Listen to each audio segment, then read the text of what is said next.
Verb क्या होता है और वर्ब कितना इंपॉर्टेंस होता है हमारे ग्रामर के लिए, इंग्लिश के लिए, वो हमको समझना है। क्योंकि वर्ब के बिना हम किसी भी सेंटेंस का निर्माण नहीं कर सकते, उसको बना नहीं सकते। बिना वर्ब के हम किसी सेंटेंस की कल्पना नहीं कर सकते हैं। तो वर्ब हमारे ग्रामर में एक बेहद इंपॉर्टेंट चैप्टर है, जिसको पढ़ना जरूरी होता है और इसी से हम बहुत सारे जो ग्रामर में चैप्टर्स है उनको पूरा करते हैं वर्ब के साथ ही। बिना वर्ब के किसी भी चैप्टर या टेंस, वॉइस, सेंटेंस को हम बना नहीं पाते हैं। इसलिए वर्ब को सबसे पहले पढ़ना जरूरी होता है। तो आइए हम वर्ब को समझते हैं कि वर्ब क्या है। वर्ब का जनरली मतलब या सीधा तौर पे कहते हैं कि वर्ब काम का होना बताता है। वर्ब वह है जो काम को बताए। काम यानी कोई वर्क, कोई क्रिया, हंसना, पढ़ना, गाना, रोना, बैठना, उठना, ये सब वर्ब है। और verb is, am, are, have, shall, would, may, might, must, ये सभी वर्ब है, वर्ब के रूप है। तो यहाँ पर हम वर्ब को समझेंगे, उनके रूपों को समझेंगे और उनके यूज को समझेंगे कि कहां पर हम किस वर्ब को यूज करते हैं। तो सबसे पहले हम वर्ब के बारे में जानते हैं कि वर्ब क्या है। तो verb it denotes and action, position and state of being. कहता है वर्ब एक वर्ड है, एक शब्द है जो बताता है किसी एक्शन के बारे में, पोजीशन के बारे में, स्टेट ऑफ बीइंग के बारे में। एक्शन मतलब कोई कार्य, जैसे पढ़ना, लिखना। पोजीशन का मतलब अधिकार, जो हैव हैड बताता है। स्टेट ऑफ बीइंग का मतलब अवस्था, is, am, are, was, were बताता है। वर्ब को हम डूइंग वर्ड भी कहते हैं। एग्जाम्पल है is, am, are, was, were, has, have, go, come, laugh. Verb ये सारी क्रियाएं हैं। एग्जाम्पल समझते हैं कि वर्ब क्या और कहाँ यूज होता है। तो आई एम टीचिंग, मैं पढ़ा रहा हूं, ये एक्शन के लिए यूज हो रहा है। आई हैव अ मोबाइल, मेरे पास मोबाइल है, पोजीशन के लिए यूज हो रहा है। यू आर यंग, आप जवान हो, स्टेट ऑफ बीइंग के लिए यूज हो रहा है। तो वर्ब को सिर्फ हम एक्शन के लिए यूज नहीं करते हैं, पोजीशन के लिए भी यूज करते हैं, स्टेट ऑफ बीइंग के लिए भी यूज करते हैं। तो वर्ब के कई तरह से हम यूज कर सकते हैं और बहुत सारे एक्शन वर्ड होते हैं जिसको हम मेन वर्ब कहते हैं। मेन वर्ब ही एक्शन वर्ड होता है और ये सारे हेल्पिंग वर्ब कहलाते हैं, is, am, are, was, were, has, have, shall, will, would. तो उन सब के बारे में भी हम जानेंगे इस क्लास में। आगे there are two kinds of verb. Verb दो तरह के होते हैं, लेक्सिकल वर्ब, मेन वर्ब, मुख्य क्रिया, ऑक्सिलरी वर्ब, हेल्पिंग वर्ब, सहायक क्रिया। तो वर्ब के दो रूप होते हैं, इसको हम बारी बारी से समझते हैं। फर्स्ट है लेक्सिकल वर्ब, जिसको हम मेन वर्ब के रूप में भी या मेन वर्ब कहा जाता है, जिसको हम हिंदी में मुख्य क्रिया कहते हैं। इनका फंक्शन क्या है, मुख्य क्रिया का काम क्या है, इसको अब इसके परिभाषा से, इसके डेफिनेशन से समझते हैं कि मुख्य क्रिया कहते किसको है। The verb that is used as main verb in a sentence is called main verb. कहता वह वर्ब जिसका प्रयोग सेंटेंस में मेन वर्ब के रूप में यूज किया जाता है वो मेन वर्ब कहलाता है। एग्जाम्पल गो, कम, लाफ, रीड, और भी बहुत सारी हजारों मेन वर्ब्स है जिसको हम मूल वर्ब कहते हैं, बेसिक फॉर्म कहते हैं। मेन वर्ब का प्रयोग, लेक्सिकल वर्ब का प्रयोग 5 रूपों में करते हैं, V1, V2, V3, V4 और V5। और इसका इस्तेमाल हम टेंस को बनाने में करते हैं, वॉइस को बनाने में करते हैं। एग्जाम्पल से समझते हैं, आई प्ले क्रिकेट, मैं क्रिकेट खेलता हूं। यहां पर वर्ब की फर्स्ट फॉर्म यूज हुआ। आई प्लेड क्रिकेट, यहां पर वर्ब की सेकेंड फॉर्म यूज हुआ है। आई हैव प्लेड क्रिकेट, मैं क्रिकेट खेल चुका हूं, वर्ब की थर्ड फॉर्म यूज हुआ है। आई एम प्लेइंग क्रिकेट, मैं क्रिकेट खेल रहा हूं, यहां पर वर्ब की फोर्थ फॉर्म यूज हुआ है। ही प्लेज क्रिकेट, वह क्रिकेट खेलता है, यहाँ वर्ब की 5वीं फॉर्म यूज हुआ है। तो सेंटेंस बनाने में मेन वर्ब का इस्तेमाल 5 रूपों में करते हैं और उससे हम टेंस को बना पाते हैं। मेन वर्ब को ऑर्डिनरी वर्ब भी कहा जाता है, साधारण क्रियाएं कहा जाता है। आगे नेक्स्ट समझते हैं कि मेन वर्ब की और परिभाषा दे सकते हैं। कहता है वैसा वर्ब जो वाक्य में अकेला आए, कैन स्टैंड अलोन और can be used with helping verb. जो अकेला भी आए या हेल्पिंग वर्ब के साथ आए उसको भी मेन वर्ब कहा जाता है। तो मेन वर्ब की दो परिभाषा हो गया, जो क्रिया काम वाक्य में मुख्य क्रिया का काम करे वो मेन वर्ब कहलाता है। अब ऐसी क्रिया जो वाक्य में अकेला आ सकता हो या किसी हेल्पिंग वर्ब के साथ आ सकता हो वो मेन वर्ब कहलाता है। एग्जाम्पल से समझते हैं, सी रोट अ लेटर, वह एक पत्र लिखी, यहाँ पर अकेला है, अलोन है, main verb. I had gone there, ये गॉन यहाँ पर मुख्य क्रिया है जो हेल्पिंग वर्ब हैड के साथ आया, helping verb with main verb. You get up early, आप सुबह जागते हैं, बहुत जल्दी जागते हैं, पर गेट अप मेन वर्ब है। She plays tennis in the morning, वह सुबह में मॉर्निंग में सुबह में टेनिस खेलती है, यहाँ पर अकेला आया है, यहाँ पर भी अकेला था। तो ये सारी क्रियाएं मेन वर्ब कहलाती है जो वाक्य में अकेला आता है। दे वेयर प्लेइंग गेम, यहाँ दो दो क्रियाएं आई है, एक वेयर है और एक प्लेइंग है, तो दो दो क्रिया है। तो जो प्लेइंग है वो मेन वर्ब है और ये हेल्पिंग वर्ब वेयर के साथ आया है। तो इसका परिभाषा ये निकलता है कि जो क्रिया वाक्य में अकेला हो या किसी हेल्पिंग वर्ब के साथ आ जाए वो मेन वर्ब कहलाता है। और आगे समझते हैं, जब वाक्य में ओनली वन कर देते हैं, हिंदी में बोलना थोड़ा ठीक नहीं लग रहा है, जब वाक्य में ओनली वन वर्ब हो यानी सिर्फ एक वर्ब हो, अकेला वर्ब हो, तो वह मेन वर्ब कहलाएगा, मेन वर्ब कहलाएगा, चाहे वह हेल्पिंग वर्ब ही हो। तो इसका कहने का मतलब है, इस वाक्य का जो अर्थ निकल रहा है कि मेन वर्ब अकेला सेंटेंस या किसी भी कहे तो किसी भी सेंटेंस को बनाने के लिए एक वर्ब की आवश्यकता होता है, वर्ब की आवश्यकता होता है। तो वो वर्ब अकेला आए तो मेन वर्ब कहलाएगा, किसी हेल्पिंग वर्ब के साथ आए तो मेन वर्ब, जो मेन वर्ब है वो मेन वर्ब कहलाएगा और जो हेल्पिंग वर्ब है वो हेल्पिंग वर्ब कहलाएगा। लेकिन वाक्य में अकेला हो, सेंटेंस में सिर्फ वर्ब अकेला हो तो हमेशा मेन वर्ब के रूप में होता है। Example, he is a teacher, is helping auxiliary verb या हेल्पिंग वर्ब है, लेकिन यहाँ अकेला आया है तो ये मेन वर्ब कहलाएगा। यू आर अ स्टूडेंट, आप विद्यार्थी, एक विद्यार्थी हो, यहाँ आर अकेला आया है तो आर ऑक्सिलरी वर्ब है, लेकिन ये अलोन है, अकेला है, इसलिए इसको यहाँ पर हम मेन वर्ब कहेंगे। सी हैज अ कार, उसके पास एक कार है, ये हैज अकेला आया है, मेन वर्ब के साथ भी आता है, तो यहाँ अकेला है तो इसको हम मेन वर्ब कहेंगे। या हैज गॉन हो तो ये मेन वर्ब हो गया और ये हेल्पिंग वर्ब हो गया। तो जब हेल्पिंग वर्ब अकेला हो तो वो मेन वर्ब के रूप में होता है।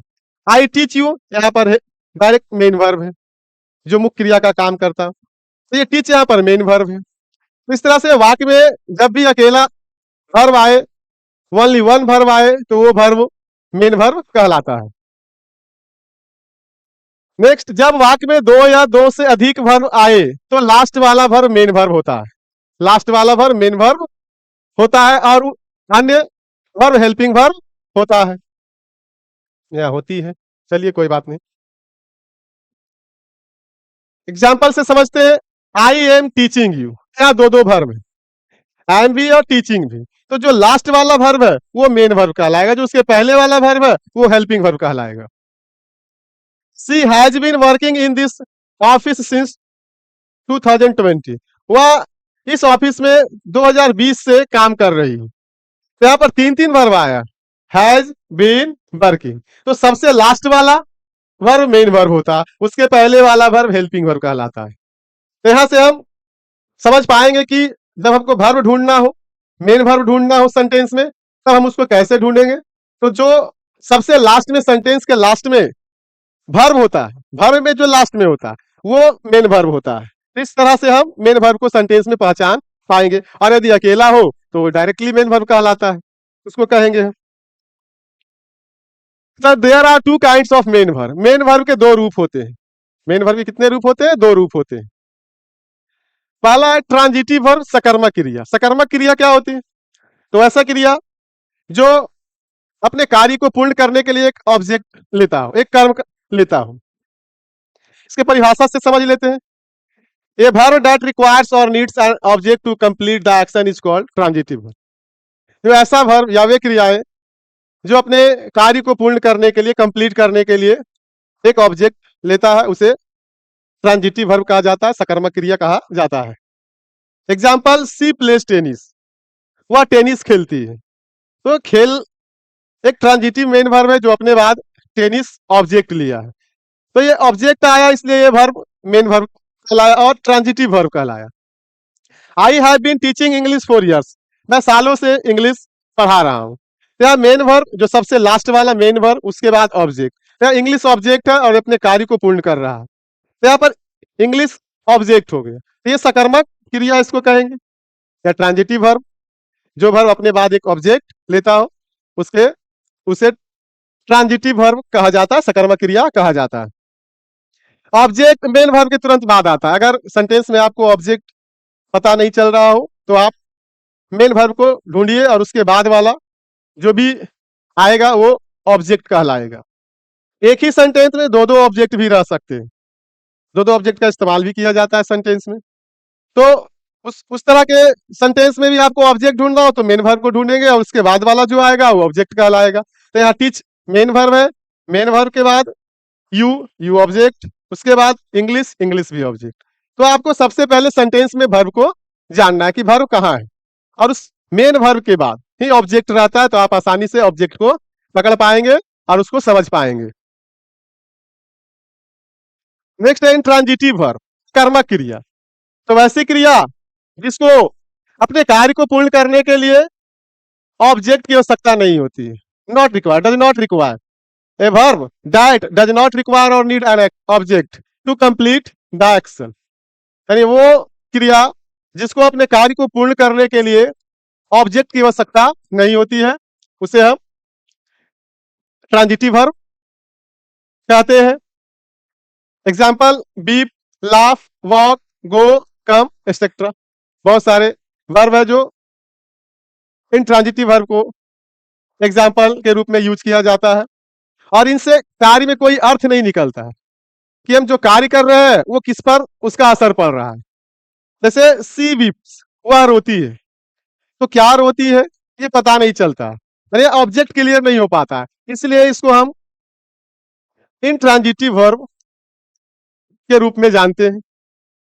दे लाफ, वे लोग हंसते हैं, हंसना इंट्रांजिटिव वर्ब है, क्योंकि इससे हंसना क्या है नहीं है कुछ पता नहीं चलता कि क्या हंस रहे हैं। तो इस तरह के वर्ब को हम ट्रांजिटिव वर्ब कहते हैं। यू आर कमिंग, वे लोग आ रहे हैं, तो आ रहे हैं क्या आ रहे हैं ये भी क्लियर ऑब्जेक्ट को नहीं कर पाते, इसलिए ये इंट्रांजिटिव वर्ब कहलाते हैं। गोइंग, ये कॉम्प्लीमेंट है, क्या जा रहे हैं पता नहीं, कहां जा रहे हैं ये पता। सिंग्स, वह गाती है, तो ये हेल्पिंग वर्ब भी है, सॉरी मेन वर्ब है, ट्रांजिटिव भी हो सकता है, इंट्रांजिटिव भी हो सकता है। क्योंकि गाना, तो गाना के बाद हम कुछ ऐड भी कर सकते हैं कि वह गाना गा रही है, गीत गा रही है, तो यहाँ पर ये ऑब्जेक्ट नहीं लिया इसलिए ये इंट्रांजिटिव वर्ब हुआ, लेकिन ऑब्जेक्ट लेगा तो ये ट्रांजिटिव बन जाएगा। आई टीच, टीच यहाँ इंट्रांजिटिव वर्ब के रूप में यूज हुआ है। अगर इसके बाद कुछ ऑब्जेक्ट आए, कुछ चीजें आए तो ये ट्रांजिटिव वर्ब भी बन सकता है। तो कुछ क्रियाएं जो होती है ट्रांजिटिव भी होती है, इंट्रांजिटिव भी होती है, और ये मेन ट्रांजिटिव है लेकिन यहाँ पर यूज इंट्रांजिटिव के रूप में हुआ है। तथा कुछ वर्ब, यानी some verbs are both transitive and intransitive, कुछ वर्ब सकर्मक और अकर्मक दोनों होते हैं, या ये कहो कि वो सकर्मक ही होते हैं, बस वो ऑब्जेक्ट नहीं आता है तो उस सेंटेंस में वो अकर्मक क्रिया कहलाती है, इंट्रांजिटिव वर्ब कहलाती है। नेक्स्ट है एक्सुलरी वर्ब। हम मेन वर्ब के बारे में समझ लिए कि मेन वर्ब क्या है, उसके कितने रूप होते हैं, वो क्या क्या अपने बाद लेते हैं।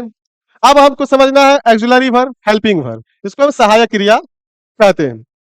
तथा it assist main verb in forming tenses, moods and voices.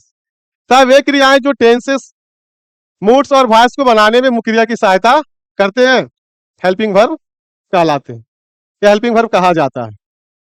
Example you are taught, या आर प्लस भी3 वॉइस बना रहा है। वी आर फाइटिंग अगेंस्ट, या are against our enemy tense बना रहा है, हम लोग अपने दुश्मनों से लड़ रहे हैं। यू डोंट लाइक हर, आप उसे पसंद नहीं करते हैं, टेंस बन रहा है। We can lift this box, यहाँ पर कैपेसिटी बता रहा है कि वह बॉक्स को उठा सकती है।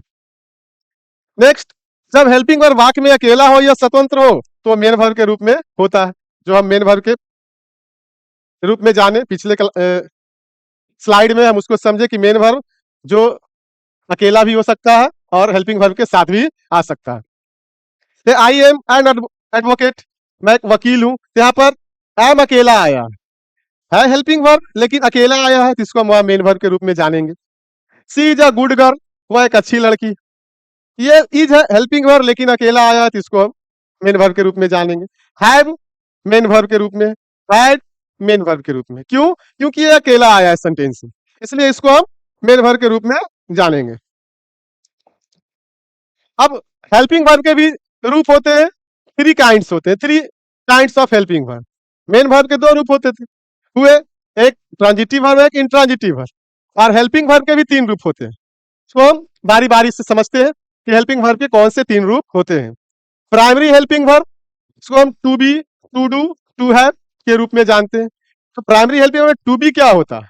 तो टू बी का मतलब होता है be, is, am, are, was, were, been, being. ये टू बी का मतलब हुआ प्राइमरी हेल्पिंग वर्ब में। दूसरा है टू डू। टू डू का मतलब होता है do, does, did. To have, has, have, had, having. ये वर्ब के तीन रूप होते हैं प्राइमरी एक्सिलरी वर्ब के। और वो प्राइमरी एक्सिलरी वर्ब आया कहां से? तो हेल्पिंग वर्ब के तीन रूप होते हैं। हेल्पिंग वर्ब के तीन रूप कौन कौन होते हैं? Primary helping verb, modal auxiliary verb, marginal auxiliary verb. ये हेल्पिंग वर्ब के तीन रूप हुआ। और प्राइमरी हेल्पिंग वर्ब के भी तीन रूप होते हैं। इसको हम टू बी, टू डू और टू हैव के रूप में जानते हैं। Second, modal auxiliary verb, can, could, may, might, shall, should, will, would, must, ought to, ये सारे वर्ब मोडाल वर्ब कहलाते हैं, जो ढंग रूप को प्रदर्शित करते हैं, कार्य को कैसे दिखाना किस तरह से वो बताते हैं। Marginal auxiliary verb, use to, need, dare. इसको मार्जिनल इसलिए कहा जाता है क्योंकि ये मेन वर्ब के रूप में भी यूज होता है और हेल्पिंग वर्ब के रूप में भी यूज होता है, इसलिए इसको मार्जिनल बोलते हैं, उप बीच वाला, यानी दोनों का काम करे।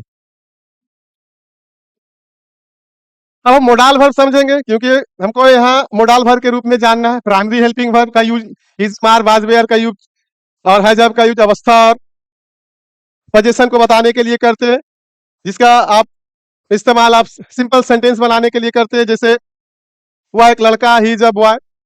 मैं एक शिक्षक हूँ, आई एम अ टीचर। उसके पास घर है, ही हैज हाउस। तो ये जो प्राइमरी हेल्पिंग वर्ब है वो प्रेजेंट और पास्ट की अवस्था और पोजीशन को बताता है। तो हम यहाँ मोडाल वर्ब के रूप में मोडाल वर्ब को समझेंगे और उसके सभी जो मोडाल वर्ब है बारी बारी से एक एक करके उसको हम समझेंगे कि किस तरह से किस मोडाल वर्ब का यूज किया जाता है। तो सबसे पहले मोडाल वर्ब को जानते हैं कि है क्या मोडाल वर्ब। तो मोडाल वर्ब यानी the verb that expresses capacity, ability, power, possibility, permission, moral duty, future time, habit और past time are called modal verb. यानी मोडाल वर्ब जितने हैं, है, shall, will, could, may, might, must, can, वो कोई किसी ना किसी रूप में कोई कैपेसिटी बताते हैं, एबिलिटी बताते हैं, या पॉसिबिलिटी बताते हैं, परमिशन बताते हैं, या मोरल ड्यूटी बताते हैं। तो हम मोडाल वर्ब को इस रूप में परिभाषित कर सकते हैं। वैसी क्रियाएं जो क्षमता, योग्यता, शक्ति, संभावना, अनुमति, नैतिक दायित्व, भविष्य तथा भूतकाल के आदत को व्यक्त करता है, मोडाल वर्ब कहलाता है। तो मोडाल वर्ब किसी के कार्य के होने की संभावना बताती है, किस तरह से हो, दायित्व बताता है, सलाह बताता है। तो मोडाल वर्ब कई तरह की चीजों को व्यक्त करता है। यहाँ पर example, I can teach English, मैं इंग्लिश पढ़ा सकता हूँ। तो इंग्लिश पढ़ाना एबिलिटी है, यहाँ पर एबिलिटी शो कर रहा है। You can lift this box, आप इस बॉक्स को उठा सकते हैं, कैपेसिटी बता रहा है। We should respect our elders, हम लोगों को अपने बड़ों की आदर करना चाहिए, मोरल ड्यूटी बता रहा है, नैतिक कर्तव्य। द सन में राइज टुडे, सूर्य आज उग सकता है, उदय हो सकता है, ये पॉसिबिलिटी, संभावना बता रहा है। तो मोडाल इन चीजों के बारे में बात करता है या इन चीजों को बताता है कि कोई कार्य किस ढंग से हो रहा है। अब हम मोडाल वर्ब के कुछ फैक्ट के बारे में जानेंगे जो महत्वपूर्ण है। तथा मोडाल वर्ब का प्रयोग मेन वर्ब के रूप में नहीं होता, मोडाल वर्ब मेन वर्ब नहीं बनता। मोडाल वर्ब सिर्फ हेल्पिंग वर्ब का काम करता है, मोडाल वर्ब का मेन वर्ब नहीं बनता है, प्राइमरी वर्ब का मेन वर्ब बनाया जा सकता है। यहां पर एग्जाम्पल है, यू कैन सिंग, आप गा सकते हैं, तो ये मोडाल वर्ब है और इसके बाद मेन वर्ब आया है। ही मे कम टुडे, वो आज आ सकता है, यहां मे मोडाल वर्ब है, उसके बाद V1 आया। तब मोडाल वर्ब को मेन वर्ब के रूप में यूज नहीं करते, उसके बाद मेन वर्ब का आना जरूरी होता है। We shall visit Rajgir today, हम लोग आज राजगीर भ्रमण करेंगे, ये शैल मोडाल हेल्पिंग वर्ब है और विजिट मेन वर्ब है। तो मोडाल वर्ब के बाद हमेशा एक हेल्पिंग वर्ब मेन वर्ब का यूज होता है। और ये अकेला कभी नहीं आ सकता है, क्योंकि ये अपने बाद एक वर्ब को लाना इसको जरूरी होता है। They could pass the exam, वे लोग एग्जाम पास कर सकते थे। मोडाल वर्ब का V1, V2, V4 तथा V5 एस या एस वाला फॉर्म नहीं होता, इसको बना नहीं सकते, क्योंकि ये हमेशा ऑलवेज वर्क करता है हेल्पिंग वर्ब की तरह। लेकिन हाँ, प्राइमरी हेल्पिंग वर्ब का V5 हम बना सकते हैं, वो सिंगुलर प्लूरल होता है। इसका प्रयोग सभी पर्सन तथा नंबर के साथ हमेशा एक ही रूप में होता है। मोडाल वर्ब के साथ कोई भी सब्जेक्ट आ जाए, किसी भी पर्सन का आ जाए, वो हमेशा अपने बाद एक ही रूप में आता है, जो उसका फॉर्म होता है।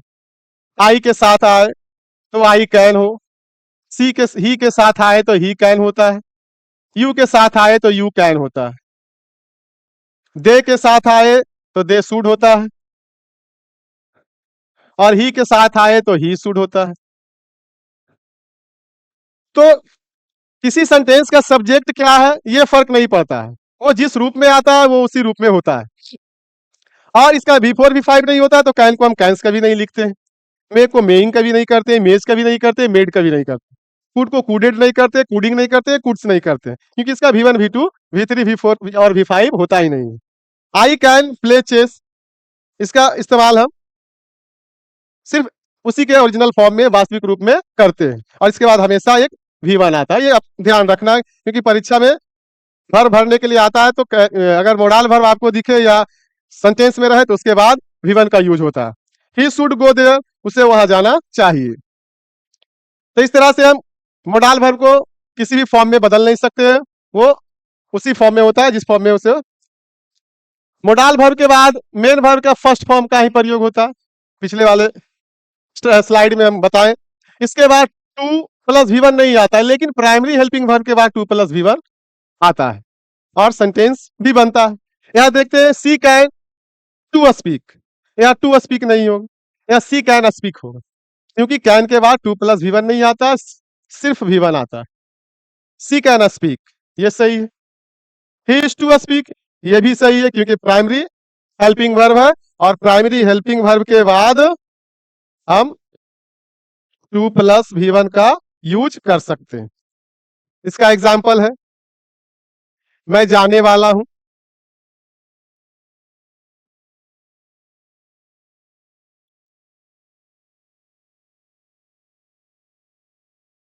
आई एम टू गो,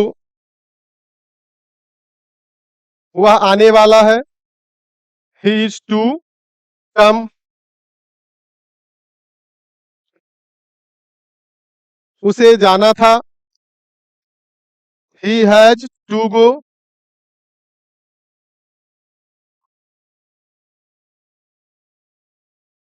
हम लोगों को खाना था, वी हैड टू ईट। तो इस प्रकार से हम प्राइमरी हेल्पिंग वर्ब के बाद टू गो यानी इन्फिनिटिव का प्रयोग हम कर सकते हैं, लेकिन मोडाल वर्ब के बाद इन्फिनिटिव का प्रयोग नहीं होता। इसके बाद हमेशा वर्ब के बेस फॉर्म V1 का ही प्रयोग होता है।